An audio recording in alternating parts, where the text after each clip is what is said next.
Hello brother, आज हम लोग पढ़ेंगे system of linear equation. System of linear equation by matrix method.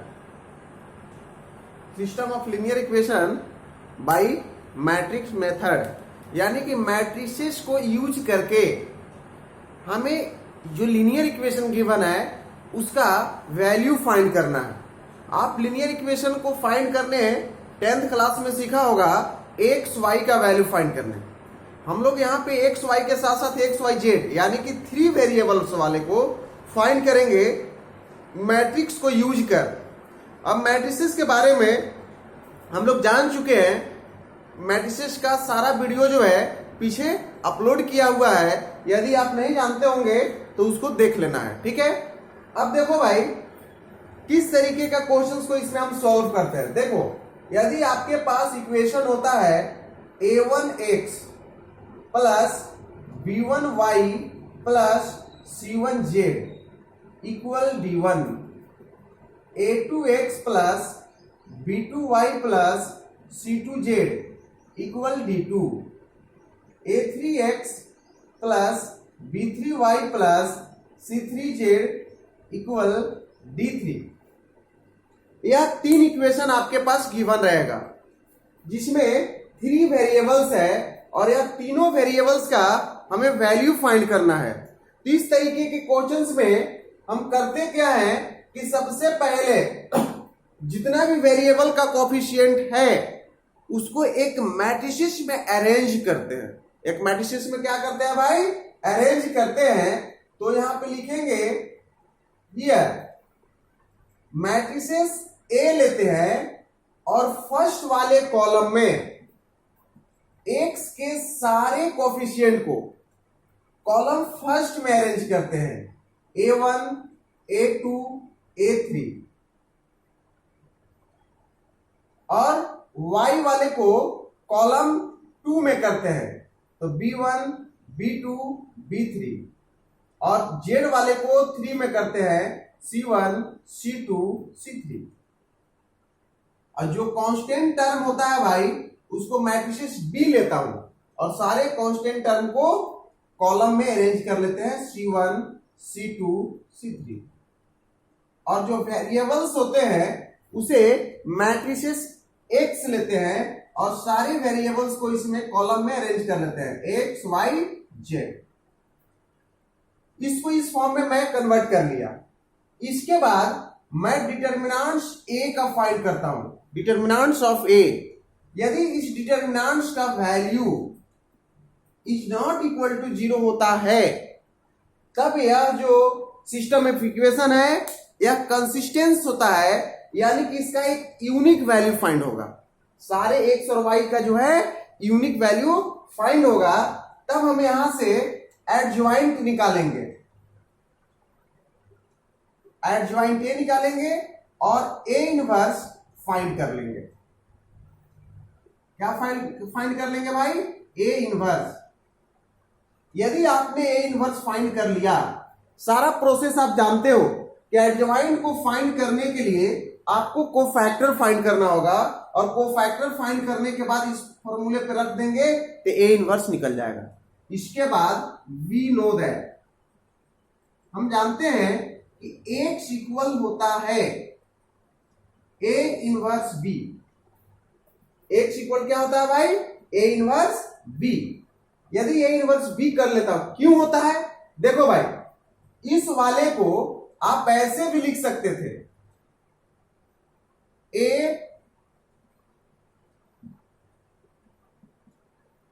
X equal B, A x equal B. यहां पे यह डिटर्मिनेंट्स कोफिशिएंट का हो गया और यह वेरिएबल का हो गया। अब यदि इसको उठाकर इधर ले आते हैं तो तुम्हारे पास आ जाता है X equal to A inverse B, क्योंकि यह जो लीनियर इक्वेशन है वह इस फॉर्म में है और मैट्रिसेस ए को इक्वल साइन के उधर सेंड कर देते हैं तो वह इनवर्स में बदल जाता है। That means x equal to A inverse v exist करता है। अब इसको एग्जिस्ट कराओगे, आप इसको फाइंड करोगे तो x और y का वैल्यू निकल जाएगा। इसी तरीके से सिस्टम ऑफ लीनियर इक्वेशन को मैट्रिक्स मेथड से फाइंड करना है। तो अब हम लोग भाई, अगर इसको मैंने समझ लिया, इसका कॉन्सेप्ट यदि आपको समझ में आ गया, तो सिस्टम ऑफ लीनियर इक्वेशन का किसी भी क्वेश्चन को आप करोगे तो आसानी से बन जाएगा। अब हम लोग क्वेश्चन देखते हैं YNCERT का एक्सरसाइज 5.6 है, जो लास्ट एक्सरसाइज है, और इससे क्वेश्चन आता है बोर्ड एग्जामिनेशन में लॉन्ग क्वेश्चन, ठीक है, 6 मार्क का आता है। तो exercise 5.6 system of linear equation, इसका क्वेश्चन नंबर हम लोग पिछले वीडियो में 1 to 6 देख चुके थे। अभी हम लोग देखेंगे क्वेश्चन नंबर 7। देखो भाई, गिवन है 7 5x plus 2y equal 4, 7x plus 3y equal 5, या दैट इज इक्वेशन फर्स्ट और यह इक्वेशन सेकेंड है। देखो भाई, इस सिस्टम ऑफ इक्वेशन को मैट्रिसेस फॉर्म में अरेंज करते हैं। हियर मैट्रिक्स ए यदि मैं लूं तो सारे वेरिएबल का एक्स वाले का जो कोफिशिएंट है कॉलम फर्स्ट में 5 7, वाई वाले को सेकेंड में 2 3। आपको पता है कि चूंकि यह 2 वेरिएबल का है, 2 वेरिएबल्स इक्वेशन है, 3 वेरिएबल्स तो है नहीं, तो 2 इंटू 2 ऑर्डर का मैट्रिसेस बनेंगे। अब यहां पे लेते हैं बी इक्वल हो जाएगा भाई 4 5, एक्स इक्वल हो जाएगा भाई एक्स वाई चेक। तो मेरे पास 2 वेरिएबल, इसलिए एक्स एंड वाई आ गया। अब करते क्या है, देयरफॉर डिटर्मिनेंट्स ऑफ ए निकालो। ए का डिटर्मिनेंट्स निकालने के लिए इसको इससे मल्टीपल करते हैं। दैट मीन्स 5 7 2 3, 5 को 3 से और 7 को 2 से, 5 3 जा 15, 7 2 जा 14, दैट मीन्स 1 आ गया। अब देखो भाई, it is not equal to 0, तो क्या है, hence A inverse is exist. इसका मतलब यह हुआ कि ए इनवर्स जो है वह एग्जिस्ट करता है। जब ए इनवर्स एग्जिस्ट करता है तो ए इनवर्स को फाइंड कर लेना होगा। तो ए इनवर्स को फाइंड करने के लिए सबसे पहले ए का कोफैक्टर चाहिए। क्या चाहिए भाई, कोफैक्टर चाहिए। यहां पर लिखेंगे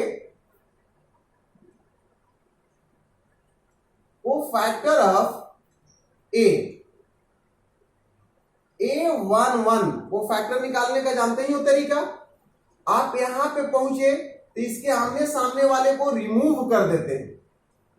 इसके आमने सामने रिमूव किए तो 3 आ गया।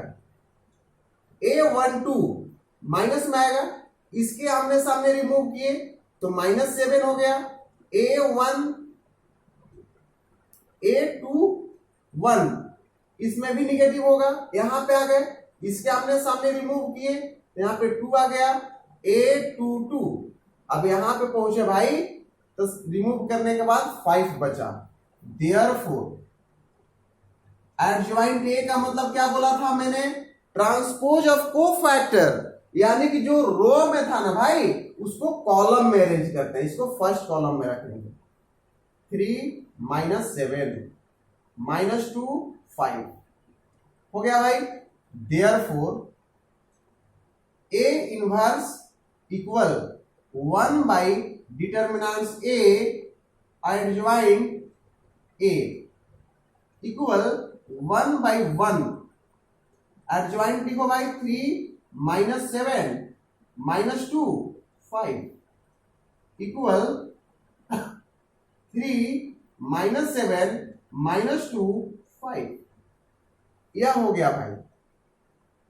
अब क्या करते हैं, यहां पे वी नो दैट, हम जानते हैं कि, मैंने पीछे बताया था थ्योरी, हम क्या जानते हैं भाई, एक्स इक्वल होता है ए इनवर्स बी। एक्स का वैल्यू पुट करो भाई, X and Y.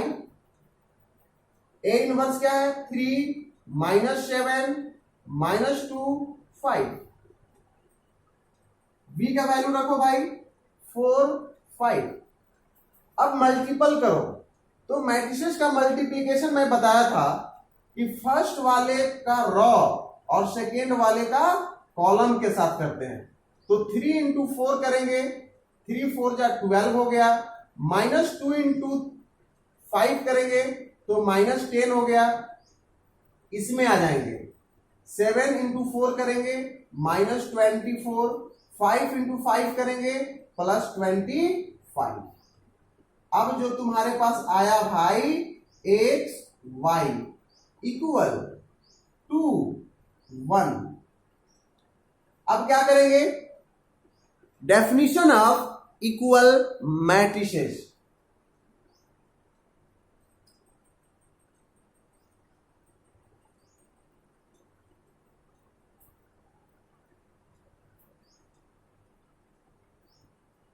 Definition of equal matrices, मैं क्या जानता हूं, इक्वल मैट्रिक्स का जो एडजेसेंट एलिमेंट्स होते हैं वह इक्वल होते हैं। तो दैट मीन्स यह इक्वल तभी होगा जब x इक्वल टू 2 होना चाहिए और y इक्वल टू 1 होना चाहिए। तो देयरफॉर x इक्वल टू 3 और y इक्वल टू 1 आंसर। यही तो हमें फाइंड करना था भाई, आंसर आ गया। ठीक है, अब हम लोग अगला क्वेश्चन देखते हैं, क्वेश्चन नंबर 8।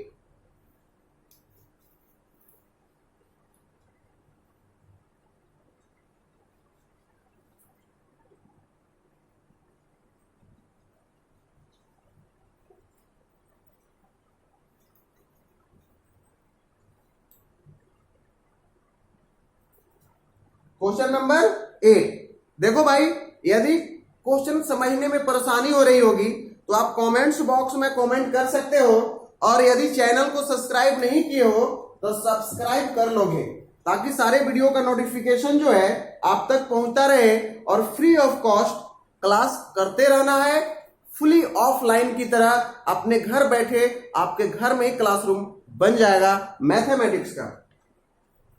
अब देखो भाई question number 8, 2x minus Y equal -2, 3x plus 4y equal 3। यह मेरा क्वेश्चन 8 हो गया।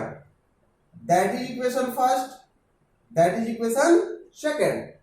देखो भाई, वही प्रोसेस, वही क्रियाकलाप, सारे कॉफिशिएंट को, जो वेरिएबल के साथ कॉफिशिएंट आए हुए हैं, वह सारे लोगों को एक साथ अरेंज कर लेते हैं मैट्रिक्स ए में। तो देखो तो भाई, मैट्रिक्स ए में अरेंज करो, ए इक्वल 2 3 -1 4 हो गया भाई। अब जो कांस्टेंट टर्म्स होते हैं उसको मैट्रिक्स बी में अरेंज करते हैं। बी में ले लो -2 3। अब देखो भाई, जितने भी वेरिएबल्स हैं उसको मैट्रिक्स एक्स में अरेंज करते हैं। तो एक्स वाई, यहां तक की सारे प्रोसेस आप जानते हो, यहां तक मैंने कर लिया। यहां के बाद जो प्रोसेस आता है भाई, याद रखोगे कि डिटर्मिनेंट्स ए फाइंड करते हैं। क्या फाइंड करते हैं? डिटर्मिनेंट्स ए फाइंड करते हैं। और मैंने पिछले वीडियो में बताया था कि यदि डिटर्मिनेंट्स ए का वैल्यू 0 के इक्वल नहीं आता है तो वह कंसिस्टेंट होता है, दैट मीन्स यूनिक सॉल्यूशन होता है। और यदि 0 के इक्वल हो जाता है तो वह दो कंडीशंस हो सकता है, या तो कंसिस्टेंट या इनकंसिस्टेंट। तो क्या करते हैं कि एडजॉइंट ए फाइंड करेंगे और उसको बी से मल्टीपल करेंगे। अगर उसका value is not equal to 0 आता है तब वह इनकंसिस्टेंट होता है, और जीरो के इक्वल हो जाता है तब वह कंसिस्टेंट और इनकंसिस्टेंट सोल्यूशन, नो सोल्यूशन या मेनी सोल्यूशन हो सकता है। तो देखो तो भाई, अब हम लोग डिटर्मिनेंट्स ए फाइंड करेंगे, तो आपके पास आ जाएगा डिटर्मिनेंट्स 2 3 -1 4। अब देखो ब्रदर, इसको मल्टीपल करो तुम इससे और इसको करो इससे, करोगे ना भाई। अब देखो तो 2 4 जा 8 हो जाता है, माइनस और माइनस प्लस हो जाएगा, 3 1 जा 3, 8 plus 3 11 is not equal to 0। इससे क्या पता चला भाई? Hence A inverse is exist, यानी कि इस दुनिया में ए इनवर्स एग्जिस्ट करता है, ए इनवर्स है, तब उसको दिखाना होगा, ए इनवर्स को लाना होगा। तो ए इनवर्स को लाने के लिए ऐसे अकेले इनवर्स नहीं आता है, उसके साथ अब हमें कहां जाना होगा? कोफैक्टर के पास। कोफैक्टर के पास चले जाएंगे, उसको अगर ले आते हैं तब एडजॉइंट के पास जाएंगे, तब इनवर्स आएगा। इनवर्स लाना इतना आसान नहीं है। तब हम लोग चलते हैं कोफैक्टर के पास। तो देखो भाई, कोफैक्टर ऑफ ए का कोफैक्टर लेते हो, ए 1 1 आता है, तो यहां पे आ गए भाई, इसके आमने सामने वाले को रिमूव करते हैं तो यहां 4 आता है, ए 1 2 माइनस आता है भाई, और यहां पे -3 आता है, ए 2 1 है भाई, यहां पे इसको रिमूव किए तो माइनस आएगा, माइनस में क्या हो जाएगा? +1, ए 2 2। देखो तो भाई, इसके आमने सामने को रिमूव करो तो तुम्हारे पास 2 आ गया। आया कि नहीं आया?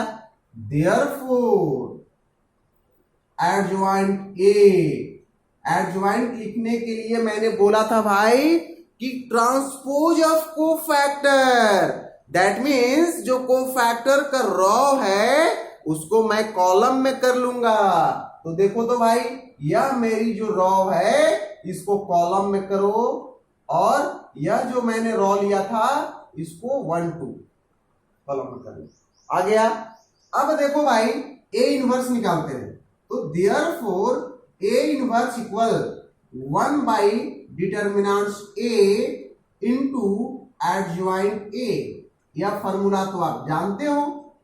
अब डिटर्मिनेंट्स ए का वैल्यू तुम्हारे पास क्या है? 11 है भाई, इसको मैंने रख लिया, 4 -3 1 2। और फॉर्मूला जानते हो, क्या जानते हो भाई? वी नो दैट, हम जानते हैं। क्या जानते हैं ब्रदर? तो जानते यही हैं कि जो एक्स होता है ना, वह ए इनवर्स बी के इक्वल होता है। तो अब यहां पे सारे प्रोसेस वैल्यू रखो भाई।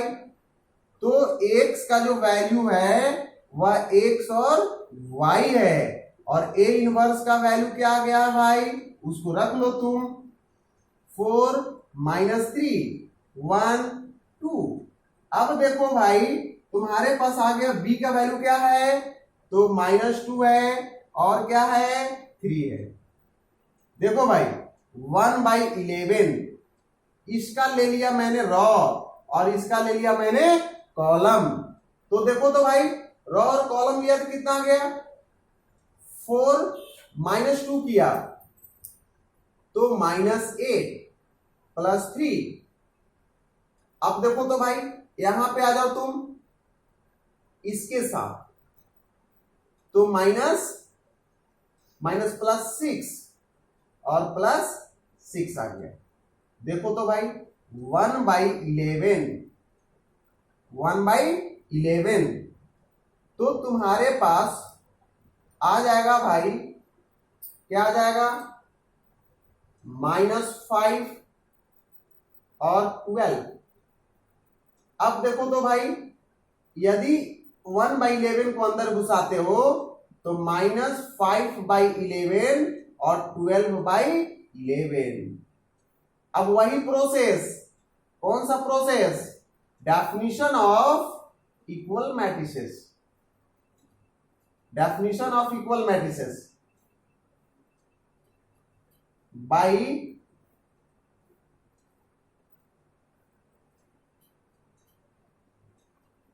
Equal matrices.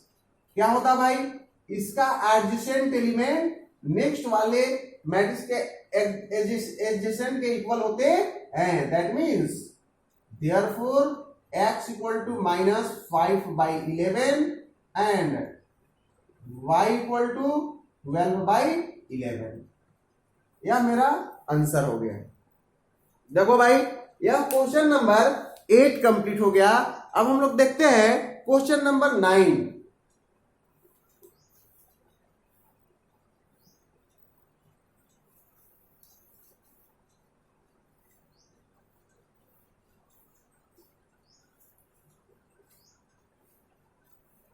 क्वेश्चन नंबर 9 देखो भाई,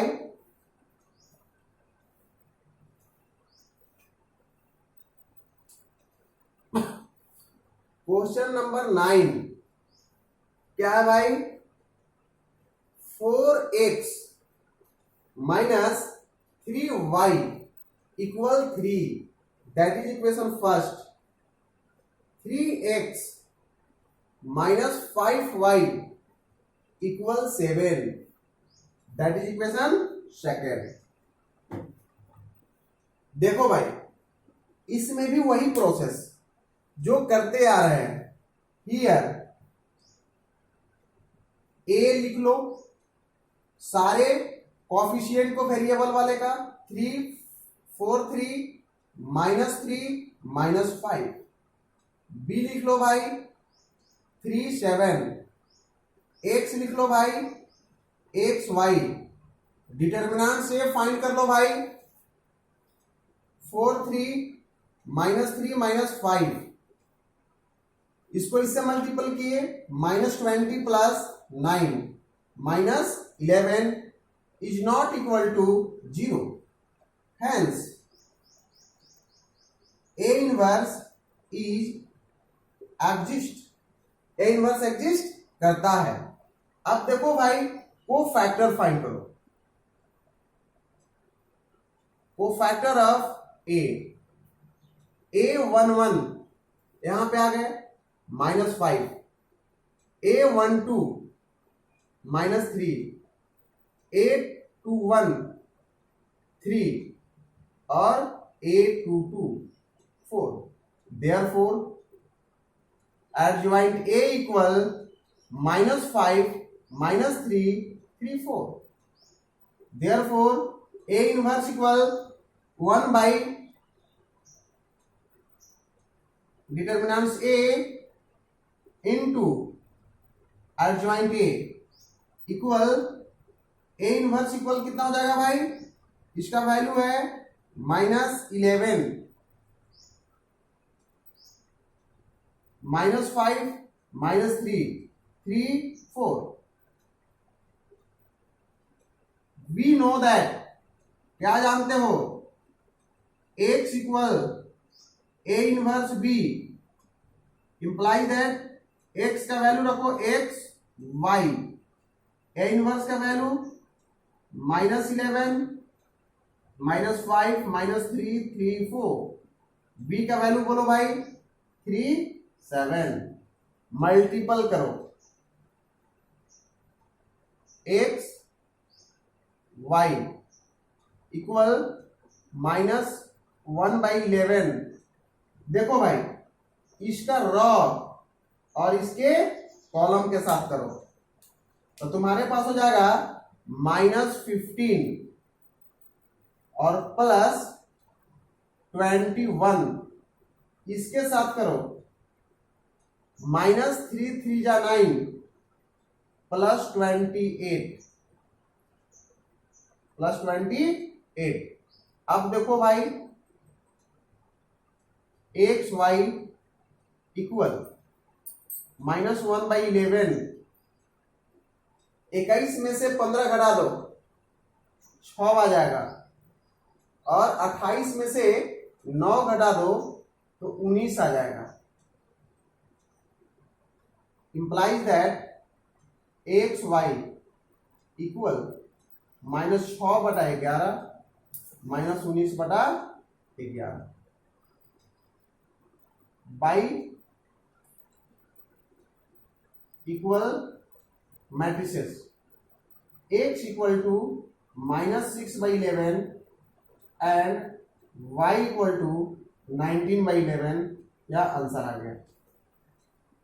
या क्वेश्चन नंबर 9 कंप्लीट हो गया भाई।